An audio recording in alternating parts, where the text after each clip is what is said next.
ചേട്ടാ, നമ്മൾ ഓരോ ദിവസവും ഓരോ തരത്തിലുള്ള ക്രൈം കേസുകൾ കൈകാര്യം ചെയ്യാറുണ്ട്.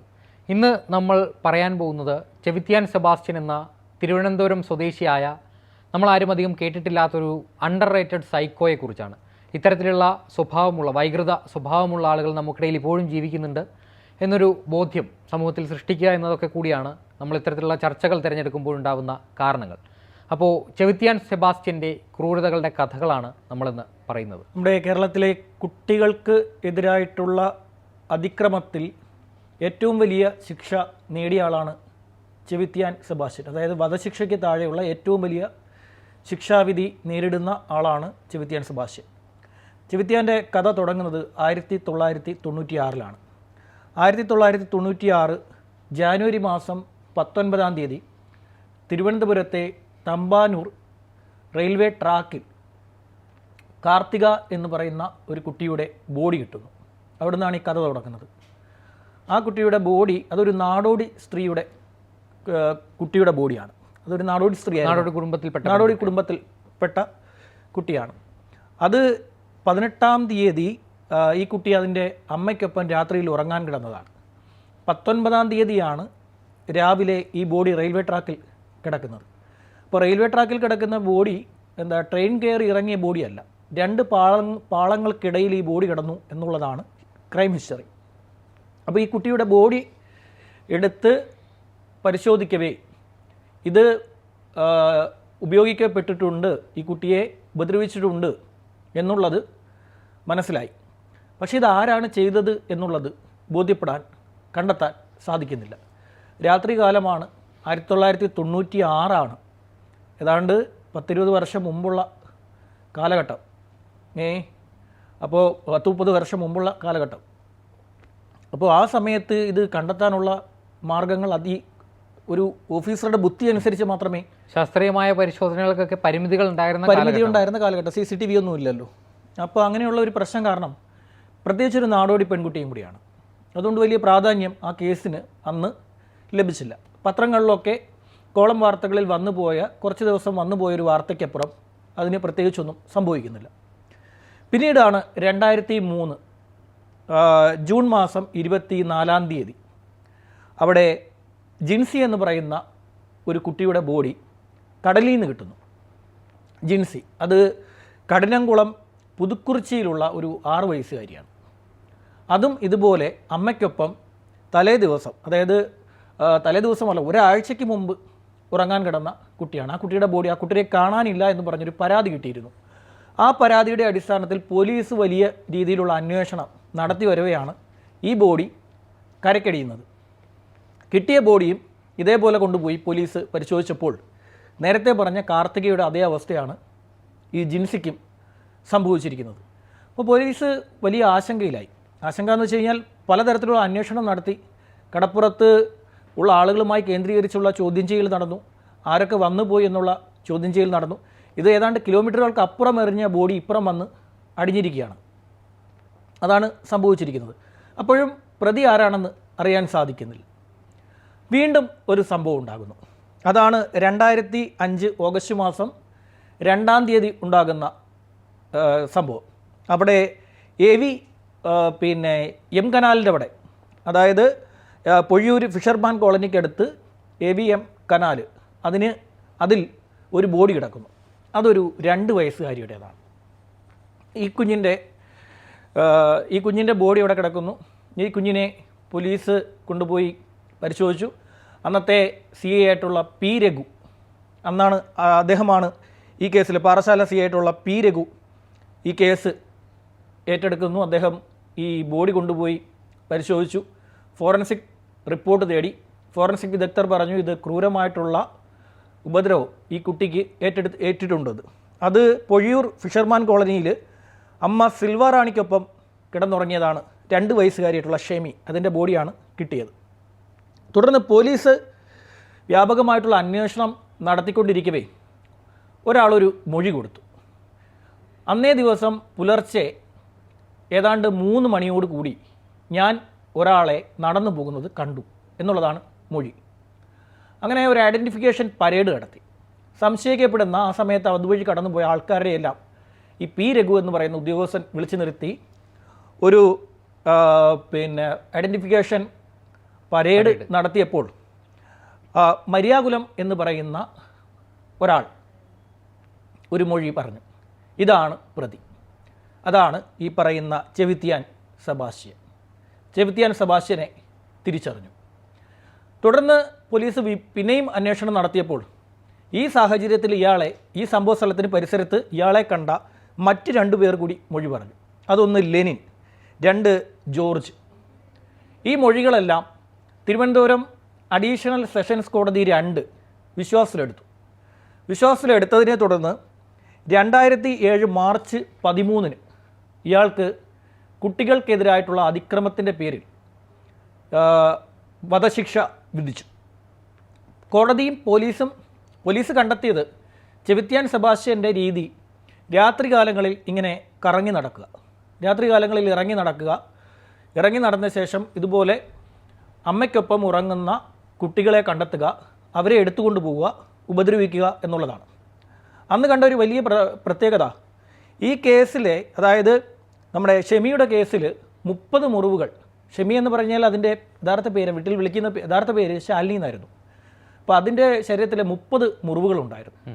30 മുറിവുകൾ ഉണ്ടായിരുന്നു എന്ന് മാത്രമല്ല, ഈ കനാലിൻ്റെ സമീപത്ത് നിന്നും ഇയാളാണ് ഈ കുട്ടിയുടെ ഫ്രോക്ക് എടുത്തു കൊടുത്തത്. ഈ ഫ്രോക്കിൽ നിന്ന് ലഭിച്ച കുട്ടിയുടെ ബ്ലഡും അതുപോലെ തന്നെ ഇയാളുടെ വസ്ത്രത്തിൽ നിന്ന് ലഭിച്ച ബ്ലഡും DNA സാമ്പിൾ പ്രകാരം പി രഘു എന്ന് പറയുന്ന അന്നത്തെ ഇൻസ്പെക്ടർ DNA റിപ്പോർട്ട് പ്രകാരം ശേഖരിച്ച് DNA പരിശോധനയ്ക്ക് കൊടുത്തപ്പോൾ ഇത് മാച്ച് ചെയ്തു. അതോടുകൂടി ഇയാൾക്കെതിരെ ശക്തമായിട്ടുള്ള തെളിവായി, ശാസ്ത്രീയ തെളിവായി. മാത്രമല്ല സാക്ഷിമൊഴികളെ കോടതി വിലയിരുത്തി. അങ്ങനെയാണ് ഇയാൾക്ക് വധശിക്ഷ കിട്ടുന്നത്. ഇയാളെന്ന് പറഞ്ഞു കഴിഞ്ഞാൽ നമ്മുടെ ക്രൈം ഹിസ്റ്ററിയിൽ ശ്രദ്ധിക്കപ്പെടാതെ പോയ ഒരു സൈക്കോയാണ്. ഒരു സൈക്കോ, അതായത് കുട്ടികളെ ആക്രമിക്കാൻ വേണ്ടി മാത്രം ഇറങ്ങി തിരിച്ചിരിക്കുന്ന, രാത്രികാലങ്ങളിൽ നടന്നു പോയിക്കൊണ്ട് കുട്ടികളെ കണ്ടെത്തുകയും ആദ്യം പകൽ ഇറങ്ങി നടന്ന് കുട്ടികളും അമ്മമാരും മാത്രമുള്ള സ്ഥലങ്ങൾ നോക്കി വെക്കുക, അതിനുശേഷം രാത്രിയിൽ ഇറങ്ങി നടന്ന് ഈ കുട്ടികളെ എടുത്തുകൊണ്ട് പോവുക. ഇതാണ് ഇയാളുടെ രീതി.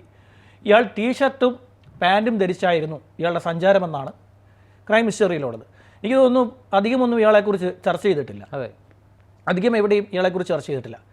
അങ്ങനെ ഈ ചെവിത്തിയാൻ സെബാസ്റ്റ്യനെ 2007 വധശിക്ഷയ്ക്ക് 2ാം കോടതി വിധിച്ചു. ഇതിന് പിന്നാലെ ജയിലിൽ കിടക്കുന്ന ഇയാൾക്ക് വേണ്ടി ഒരു അഭിഭാഷകൻ ഹൈക്കോടതിയിൽ അപ്പീൽ നൽകി. പക്ഷേ ആ അപ്പീൽ ഹൈക്കോടതി തള്ളി. ഇത്രയധികം ക്രൂരതയുള്ള ഒരാൾ പുറത്തു പോകാൻ പാടില്ല, അങ്ങനെ വിട്ടുകഴിഞ്ഞാൽ ഇയാൾ ജീവിച്ചിരുന്നു കഴിഞ്ഞാൽ കൂടുതൽ അപകടം ചെയ്യും എന്ന് കോടതി വിലയിരുത്തിയതിൻ്റെ അടിസ്ഥാനത്തിൽ കോടതി പറഞ്ഞു, ഈ വധശിക്ഷ, അതായത് 2ാം കോടതിയുടെ വധശിക്ഷ ഞങ്ങൾ ശരിവെക്കുകയാണ്. അയാൾ അവിടെയും വിട്ടില്ല. അയാൾ സുപ്രീം കോടതിയിലേക്ക് പോയി. സുപ്രീം കോടതിയിലേക്ക് പോയപ്പോൾ justice Harjit Singh justice JM Panjal അവരുടെ ഡിവിഷൻ ബെഞ്ചിലാണ് ഇയാളുടെ കേസ് പരിഗണിച്ചത്. ആ കേസ് പരിഗണിച്ചപ്പോൾ ഈ കേസിലെ ചില വശങ്ങൾ, അതായത് ഈ പറയുന്നതെല്ലാം ശരിയാണ് എങ്കിൽ പോലും ഒരാളെ മരിക്കുവാൻ വേണ്ടി മാത്രം മരണം മാത്രം പോരാ, ഇയാളുടെ ശിക്ഷ മരണം വരെ ഇയാൾ തടവിൽ കിടന്ന് അനുഭവിക്കണം എന്നത് ഒരു നിമിഷ നേരത്തിൽ സംഭവിക്കുന്ന ഒരു കാര്യമാണ്. അതുകൊണ്ട് മാത്രം ഇയാൾ അനുഭവിച്ചാൽ പോരാ, ഇയാൾ മരണം വരെ ജയിലിൽ കിടക്കണം. അതായത് അവരുടെ ശിക്ഷാവിധിയെ തെറ്റായെന്ന് നമുക്ക് പറയാൻ പറ്റില്ല ഒരു കാരണവശാലും. തൂക്കിക്കൊല്ലാൻ വിധിച്ച് ഒരാളെ നിമിഷം കൊണ്ട് ആശ്വാസം കിട്ടുന്ന പെട്ടെന്ന് അയാളെ സംബന്ധിച്ച് ഞാൻ പറഞ്ഞിട്ടുണ്ടല്ലോ, ഹാങ് ചെയ്ത് കഴിഞ്ഞാൽ, തൂക്കിക്കൊന്നു കഴിഞ്ഞാൽ, പിന്നെ തൂക്കിക്കൊല്ലുകയാണെങ്കിൽ അത് ഏകദേശം ഒരു 2 മിനിറ്റ് 2.5 മിനിറ്റ് കൊണ്ട് അത് അവസാനിക്കും. അതുകൊണ്ട് ചെയ്യാൻ പാടില്ല. അതുകൊണ്ട് ഈ പറയുന്ന ചെവിത്തിയാൻ സെബാസ്റ്റ്യൻ അങ്ങനെ പോകാൻ പാടില്ല എന്നുള്ള ഉദ്ദേശം കൊണ്ട് കോടതി പറഞ്ഞു മരണം വരെ തടവിൽ കിടക്കണം എന്ന് പറഞ്ഞു. അതിനുശേഷം കോടതി ഈ വിധിപ്പകർപ്പ് നമ്മുടെ ഇത് ഉത്തരവിട്ട തിരുവനന്തപുരം 2ാം അഡീഷണൽ സെഷൻസ് കോടതിക്ക് അയച്ചു കൊടുത്തു. ആ വിധിപ്പകർപ്പിൽ വളരെ വ്യക്തമായി ഇക്കാര്യങ്ങൾ പറയുന്നുണ്ട്. ഇയാൾക്ക് എന്തുകൊണ്ട് ഞങ്ങൾ വധശിക്ഷ ഒഴിവാക്കി, ഈ സുപ്രീം കോടതി എന്തുകൊണ്ട് വധശിക്ഷ ഒഴിവാക്കി എന്നുള്ളത് വളരെ വ്യക്തമായി പറഞ്ഞുകൊണ്ടാണ് ഈ ഉത്തരവ് തിരുവനന്തപുരം 2ാം അഡീഷണൽ സെഷൻസ് കോടതിക്ക് അയച്ചു കൊടുത്തത്. ഇയാളുടെ കൂടുതൽ ഹിസ്റ്ററി, അതായത് ഇപ്പോഴത്തെ ഇയാളുടെ സാഹചര്യം എന്താണ് അവസ്ഥ എന്താണ് എന്ന് അപ്ഡേറ്റ് ചെയ്യാൻ പറ്റിയിട്ടില്ല. പക്ഷേ ഇങ്ങനെ ഒരു സൈക്കോ നമ്മുടെ ഈ തിരുവനന്തപുരം ജില്ലയിൽ ജീവിച്ചിരുന്നു. അതുകൊണ്ടാണ് നമ്മൾ ഈ വിഷയം എടുത്തത്. ഇത്തരത്തിലുള്ള ആളുകൾ നമുക്കിടയിൽ ഇപ്പോഴും ഉണ്ട് എന്നൊരു ബോധം അതെ രക്ഷിതാക്കൾക്കടക്കം വേണം. അതെ, പി രഘു എന്ന് പറയുന്ന ഉദ്യോഗസ്ഥൻ, അന്നത്തെ പി രഘു എന്ന് പറയുന്ന ഉദ്യോഗസ്ഥൻ ഇയാളെ കാര്യമായി ചോദ്യം ചെയ്തപ്പോഴാണ് 96-ലെയും 2003-ലെയും സമാനമായിട്ടുള്ള കൊലപാതകങ്ങൾ തെളിഞ്ഞത്. റെയിൽവേ ട്രാക്കിൽ കണ്ടെത്തിയ കുട്ടി, അതെ, റെയിൽവേ ട്രാക്കിൽ നിന്ന് കിട്ടിയ കുട്ടി, പിന്നെ കടലിൽ നിന്ന് കിട്ടിയ ജിൻസിയുടെ കൊലപാതകവും അതോടുകൂടിയാണ് പോലീസിന് മറന്നീക്കി പുറത്തു വന്നത്. അത് പോലീസിന്റെ ലിസ്റ്റിലുള്ളതുകൊണ്ടാണ്. തിരുവനന്തപുരം ജില്ലയിലായതുകൊണ്ടും ഇതെല്ലാം ഒരു സർക്കിളിൽ പെടുന്ന ഏരിയ ആയതുകൊണ്ട്, സസ്പെക്റ്റിനെ പ്രതിചേർക്കാൻ ഇല്ലാതിരുന്നതുകൊണ്ടും, അതെ, അതുകൊണ്ട് ഈ ഒരു ഏരിയ മൊത്തം നോക്കുമ്പോൾ കൂടുതൽ പേരെ ലിസ്റ്റിൽ ഉണ്ടായിരുന്നെങ്കിൽ, അന്ന് കൂടുതൽ പേരുണ്ടായിരുന്നെങ്കിൽ ഇയാളെ കൊണ്ട് കൂടുതൽ തെളിയിക്കാമായിരുന്നു. അത് അഭിഷേക് ശ്രദ്ധിക്കണം, 96-ലെ ആദ്യത്തെ കൊലപാതകം, ഇയാൾ സമ്മതിച്ച കൊലപാതകം 96 ജാനുവരി 18-ന് ആദ്യത്തെ കൊലപാതകം, 2003 ജൂൺ 23-ന് രണ്ടാമത്തെ കൊലപാതകം, മൂന്നാമത്തെ കൊലപാതകം 2005 ഓഗസ്റ്റ് 1-ന്. ഈ മൃഗീയ സ്വഭാവമുള്ള ഒരാൾ 96-ന് ശേഷം 2003 വരെ കാത്തിരിക്കുമോ എന്നുള്ളത് ഒരു വലിയ സംശയമാണ്. 7 വർഷം. അത് കഴിഞ്ഞ് 2003 കഴിഞ്ഞാൽ 2005, 2 വർഷം. ഇതിനിടയിലൊക്കെ ഇയാൾ എവിടെയായിരുന്നു, എന്തായിരുന്നു എന്നുള്ളതാണ് വളരെ വലിയൊരു ചോദ്യം. ആ 2 കൊലപാതകങ്ങളിലും ഇയാളെ ഒരു സംശയം പോലും ഇല്ലായിരുന്നു. ഇയാൾ പുറത്ത് യഥേഷ്ടം വിലസുകയായിരുന്നു. 96 മുതൽ ഇപ്പോൾ 2005 അയാൾ പിടിക്കപ്പെടുന്നത് വരെയും, അപ്പോൾ 96 ടു 2005 ഏതാണ്ട് 11 വർഷം അയാൾ കറങ്ങി നടന്നു. 9 വർഷം ഇയാൾ കറങ്ങി നടന്നു. അതാണ് ഞാൻ പറഞ്ഞത്, ഇത്രയും വലിയ ഗ്യാപ്പ് ഒരു പ്രതിയും അങ്ങനെ ഗ്യാപ്പ് വയ്ക്കാൻ സാധ്യതയില്ല. അതായത് ആളുകളെ കൊലപ്പെടുത്തുന്ന സ്വഭാവമുള്ള ആളുകൾ അവർ വലിയ ഗ്യാപ്പ് എടുക്കില്ല, വലിയ ഗ്യാപ്പ് എടുക്കും. ഇങ്ങനെ വെറുതെ ഇങ്ങനെ സൈക്കോപാത്തായിട്ടുള്ള ആളുകൾ സമയമെടുത്ത് ചിലപ്പോൾ കൊലപാതകങ്ങൾ നടപ്പാക്കും. പക്ഷേ ഈ ഉപയോഗിക്കുക എന്ന ലക്ഷ്യമുള്ളവർ അവസരം കിട്ടുന്നതോറും അത് ചെയ്തുകൊണ്ടേയിരിക്കും. അതിനവർ സമയം വെക്കില്ല. അതായത് ഇത്തരത്തിൽ ഉപയോഗിക്കുക അങ്ങനെയുള്ള ഒരു സ്വഭാവമുള്ളവരുണ്ടല്ലോ, അവർക്ക് ഈ ആസക്തി വരുംതോറും എന്ത് ചെയ്യും, ഈ ക്രൈം ചെയ്തുകൊണ്ടേയിരിക്കും. അതുകൊണ്ട് ഇത്രയും വലിയ ഗ്യാപ്പ് വരാനുള്ള സാധ്യത വളരെ കുറവാണ്. ഒരുപക്ഷെ ഇയാൾ മറ്റേതെങ്കിലും ജില്ലയിലോ ഇനി പിന്നെ അങ്ങോട്ട് ഇറങ്ങിക്കഴിഞ്ഞാൽ പാറശാല കഴിഞ്ഞ് പിന്നെ അങ്ങോട്ട് ഇറങ്ങിക്കഴിഞ്ഞാൽ തമിഴ്നാടാണ്. എവിടെയെങ്കിലും ഒക്കെ ഇയാൾ കറങ്ങി നടന്ന് ഇത് ചെയ്തിട്ടുണ്ടാവും. എന്തായാലും അതൊന്നും തെളിഞ്ഞില്ല. ഈ 3 കൊലപാതകങ്ങൾ, ഒരു കൊലപാതകത്തിൽ പിടിച്ചതുകൊണ്ട് നേരത്തെ ഉണ്ടായിരുന്ന കൊലപാതകങ്ങൾ തെളിഞ്ഞു. അതാണ് ചെവിത്തിയാൻ സെബാസ്റ്റ്യൻ, നമ്മളൊന്നും അറിയാത്ത, അധികം ആരും ശ്രദ്ധിക്കാത്ത അണ്ടർ റേറ്റഡ് സൈക്കോ. ശരി.